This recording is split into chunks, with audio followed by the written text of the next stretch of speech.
Welcome to our weekly program, The Inside Story of Chabad in America, through the Mindel Archives. Next week, in Mitzvah Hashem, is Gimel Tammuz. Gimel Tammuz is the Yom Hilula of the Rebbe, Yom Godel V'Kodesh, and it's already 29 years since the first Gimel Tammuz. It's hard to believe. So I want to share with you what the Rebbe called in Rabbi Chadakov and Rabbi Mindel, and the Rebbe instructed. The Rebbe spoke to them, and the Rebbe told them, it seems like this is the tzavah, the will, this is the authentic will, even though it wasn't written, but this is the Rebbe spoke Balpeh. The Rebbe called in Rabbi Groner, and this was in the month of Sivan, Tovshin Mem Ches. And the Rebbe said to Rabbi Groner that he wants to see the Rav. The Rav was Harav Pikarsky. He was the Rosh Hashiva, Rosh Hashiva in 770. He was a big Goen. He was the Rebbe's Rav, because I think after Rabbi Dvorkin passed away, he sold him the Chometz. So I think he was his Rebbe's Rav, I think. And also call in Horav Chadakov, who was the Menahil of Merkez L'Yon Chinuch. And he should also call Horav Nisa Mindel, who was the Maski Roshi of Merkez. This was in the month of Sivan. In Elul, he called him again. The same Horav Pekarsky, Horav Chadakov, and Horav Mindel. And he also told them more or less the same thing. And we know that Divrei Tzadikim Kayomim Lo'ad, that the words of Tzadikim are Kayomim Lo'ad. And this was the will. This is the will that was given to Chabad. It was not officially not signed, but the Rebbe said, and Divrei Tzadikim Kayomim Lo'ad. But before I'll share with you what by the will, if we have time, I want to share with you today, speaking about a will. I have here many wills that the people wrote to the Rebbe, and that for the Rebbe to check over. People that wrote for the children wills, tzavos. And so I chose one of the wills. I chose that I think we can learn out from this will how we should make a will. So I want to share with you today first a will that the Rebbe answered to this person. So first of all, the Rebbe says like this, and this is a letter, but this I'm going to do the PS because the will is about the PS is about the will. Inasmuch as you invite my suggestion in regard to your proposed will, a matter which in this country is an accepted practice to make it early in life. And it is a zgula for long life. It's a zgula, it's a good omen for long life. Now, I think the Rebbe mentioned in another place, I don't think a bacher, but when a person gets married, I think it's a zgula to write a will. It's a zgula for arichas yomim v'shonim tevis. So the Rebbe writes, I will offer the following suggestions. This is after the Rebbe saw this person's will.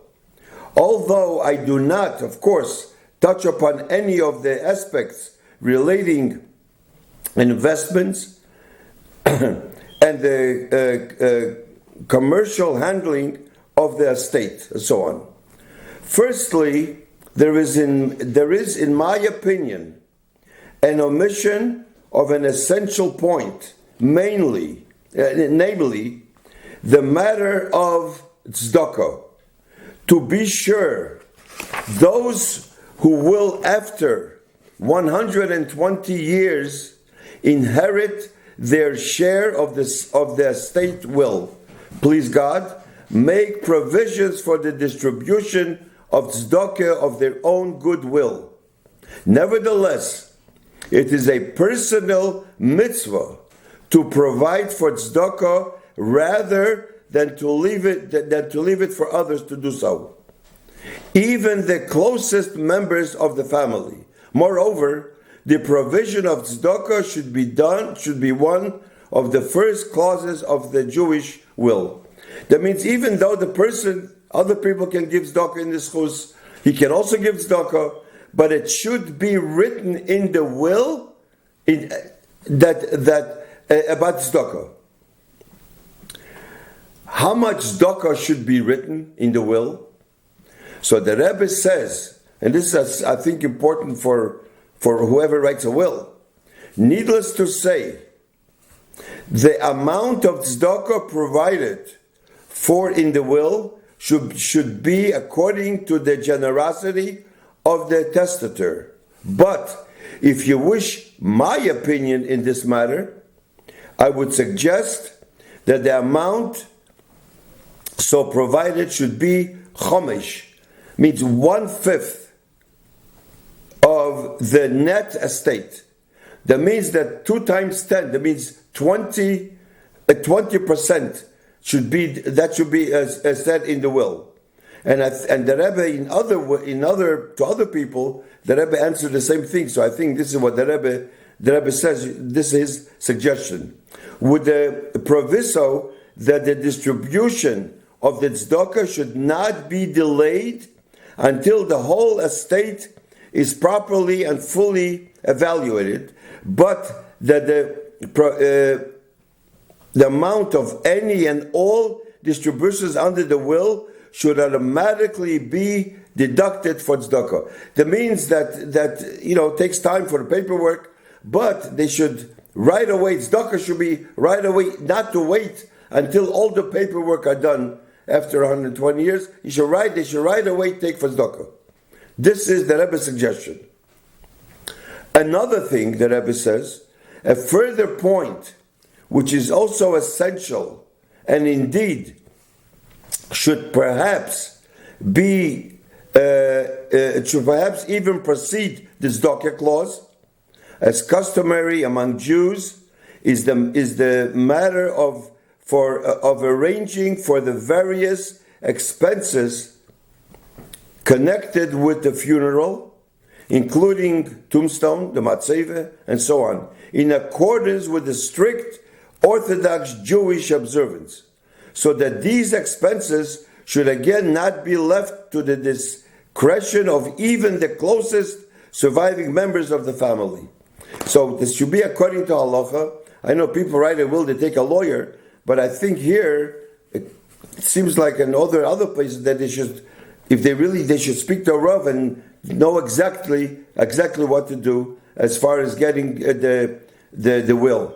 Now, in another place, the Rebbe says that even the matzeva, if it's possible, the matzeva should be written. He should write whatever he wants on the matzeva, and the reason for that is, even though the children can also do it, but I think the Rebbe says that one of the reasons that we Chabad, we don't make a hesped, which the world makes a hesped, is because when the person passes away and goes up Lamaila, this is a Olam Ha'emes. We are now, this world is Olam HaSheker, that's Olam Ha'emes. Emes is Emes. Truth, but truth.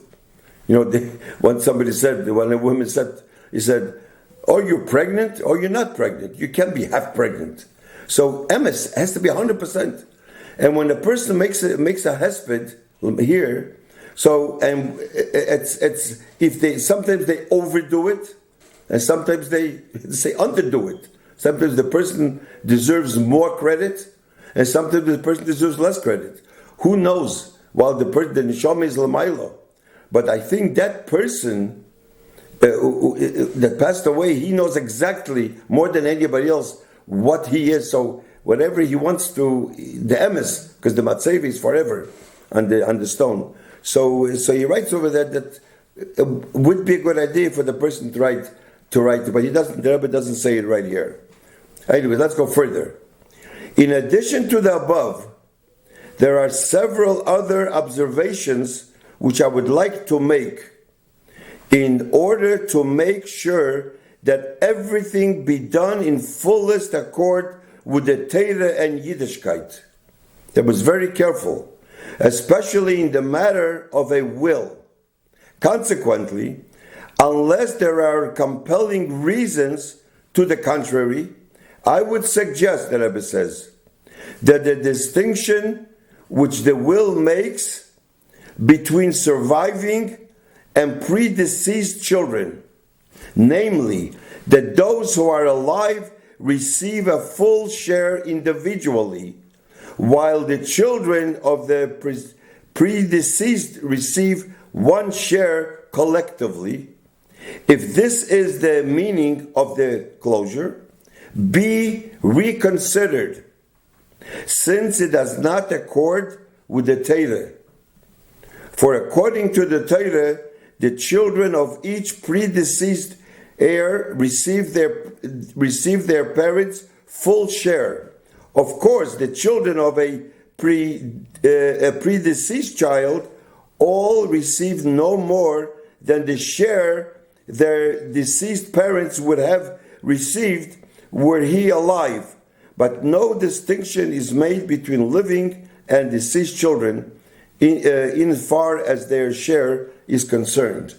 I would say that there's a difference between individually or collectively. For example, this is important, when a person, let's say, has 10 children and one child passed away, and a person leaves, let's say, $1,000, so he gives each one $100. Now, what about the child that passed away? So that goes to the children, but he should give to the, if he has now those grandchildren, if he has, let's say, 2 grandchildren, so he should give exactly 50 and 50, not to give them and let them decide. I think that it should be exactly the way it would be if his son would have been alive. It's an important point. The Rebbe was very careful.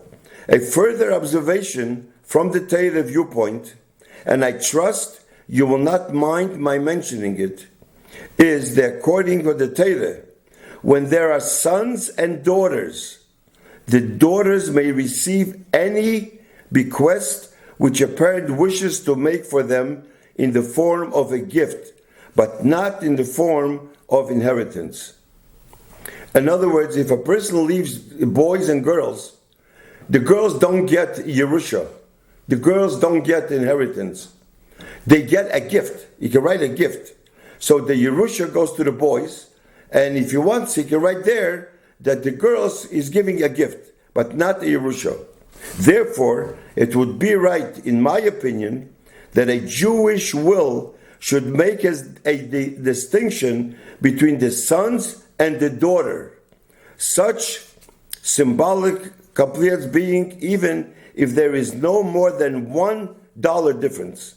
The important thing in this case is that the will should bear evidence that it is made by a Jew whose life is based on the eternal truth of the Torah. Finally, a technical point in reference to page 11, he wrote over here, line 4, the words as then affected are usually added according to legal. Now I'm returning the copy of the will. I have addressed the above letter to you, since it is the reply to the letter which you wrote and signed. But of course, my good wishes and regards to equal to your husband.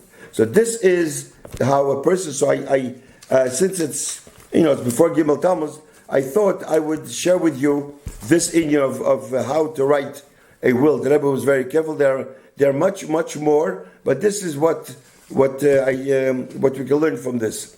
Now I just want. I don't know if we'll have time to actually do the tzavor, which maybe if we don't have time, we'll do it next week. But I just want to tell you that this is Rabbi Mindel. That when the Rebbe called in Rabbi Mindel and Rabbi Chadekov and Rabbi Pekarsky, the Rebbe told Rabbi Mindel that he should write down what the Rebbe spoke, what the Rebbe said. So this is what Rabbi Mindel wrote. This is Rishimas Dvarim. This is not the will. This is notations that he wrote, that today after Mincha, we were called to go into the Rebbe room, and he told us as an introduction, this is in Hebrew, I'm just translating in English, that it's a sgula, it's a good omen for arichas yomim, for long life, to arrange a will for after 120 years. And then the Rebbe continued, we were, by the Frierdiker Rebbe, brought us, means Rabbi Mindel and Rabbi Chadakov, to his holy work, and he settled in the United States, and he took us with him, and he gave us a mission to be the head of the Hanhola, to strengthen the Pu'ulas and work. And the Seder was then until today.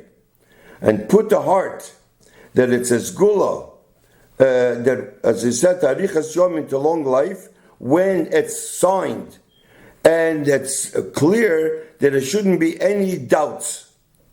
Therefore, Rabbi Mindel writes, the Rebbe told us to arrange all the inyonim that it has to do for after 120 years, all that fits to the teaching, and that should be shorit v'kayom.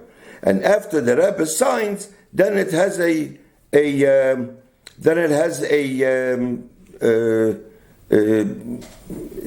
his maskim, then it has a toikef of its avor.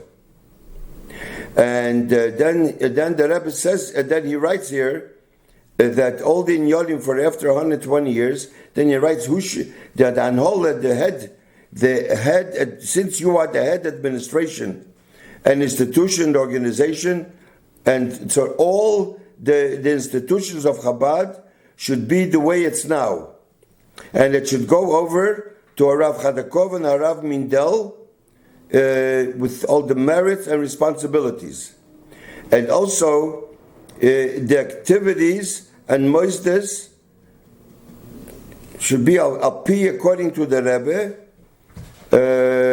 and also the moisdes that are going to be in the future should be also for Rabbi Chadakov and Rabbi Mindel, but they have the power of position of appointment. The Rebbe appointed.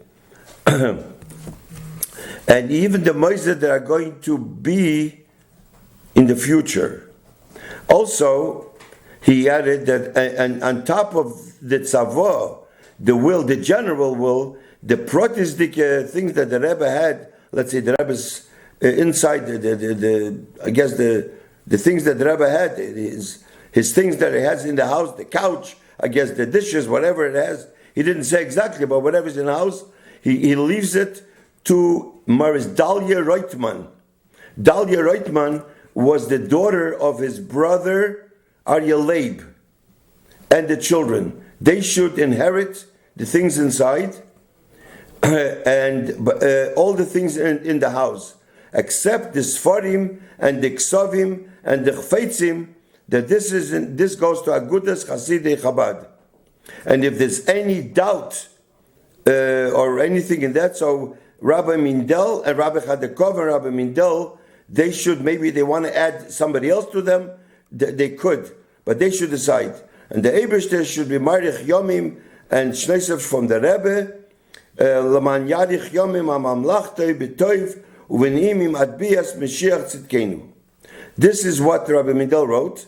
Now, we don't have time today to do the tzavah, so Mitzvah Hashem, next week will be part 2, a continuation of this program. Thank you.